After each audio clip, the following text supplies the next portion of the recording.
லேவியராகமம் 2ஆம் அதிகாரம்.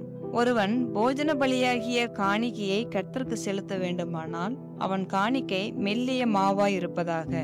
அவன் அதன் மேல் எண்ணெய் வார்த்து அதன் மேல் தூபவர்க்கம் போட்டு அதை ஆரோனின் குமாரராகிய ஆசாரியர்களிடத்தில் கொண்டு வருவானாக. அப்பொழுது ஆசாரியன் அந்த மாவிலும் எண்ணெயிலும் ஒரு கைப்பிடி நிறைய தூபவர்க்கம் எல்லாவற்றோடும் எடுத்து அதை பலிபீடத்தின் மேல் ஞாபகக்குறியாக தகனிக்க கடவன். அது கர்த்தருக்கு சுகந்த வாசனையான தகன பலி. அந்த போஜன பலியில் மீதியாய் இருப்பது ஆரோனையும் அவன் குமாரரையும் சேரும். கர்த்தருக்கு இடும் தகன பலிகளில் இது மகா பரிசுத்தமானது. நீ படைப்பது அடுப்பில் பாகம் பண்ணப்பட்ட போஜன பலியானால் அது எண்ணெயிலே பிசைந்த மெல்லிய மாவினால் செய்த புளிப்பில்லா அதிரசங்களாயாவது எண்ணெய் பூசப்பட்ட புளிப்பில்லா அடைகளாயாவது இருப்பதாக. நீ படைப்பது தட்டையான சட்டியில் பாகம் பண்ணப்பட்ட போஜன பலியானால் அது எண்ணெயிலே பிசைந்த புளிப்பில்லா மெல்லிய மாவினால் செய்யப்பட்டதா இருப்பதாக. அதை துண்டு துண்டாக பிட்டு அதன் மேல் எண்ணெய் வார்ப்பாயாக. இது ஒரு போஜன பலி.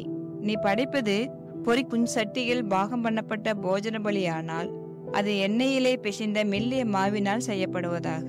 இப்படி செய்யப்பட்ட போஜன பலியை கர்த்தருக்கு செலுத்துவாயாக. அது ஆசாரியனிடத்தில் கொண்டு வரப்படும் போது அவன் அதை பலிபீட தண்டியில் கொண்டு வந்து அந்த போஜன பலியிலிருந்து ஆசாரியன் ஞாபகக்குறியாக ஒரு பங்கை எடுத்து பலிபீடத்தின் மேல் தகனிக்க கடவன். இது கர்த்தருக்கு சுகந்த வாசனையான தகன பலி. இந்த போஜன பலியில் மீதியானது ஆரோனையும் அவன் குமாரரையும் சேரும். கர்த்தருக்கு ஈடும் தகனங்களில் இது மகா பரிசுத்தமானது.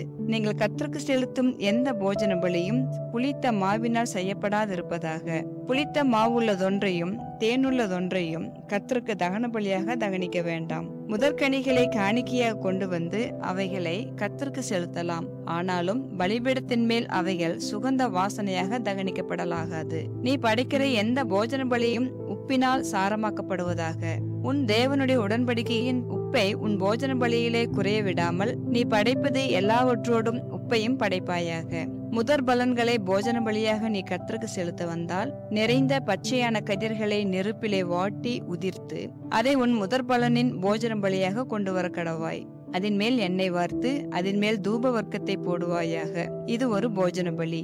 பின்பு ஆசாரியன் உதிர்த்த தானியத்திலும் எண்ணெயிலும் எடுத்து ஞாபகக்குறியான பங்கை அதன் தூபவர்க்கம் எல்லாவற்றோடும் கூட தகனிக்க கடவன்.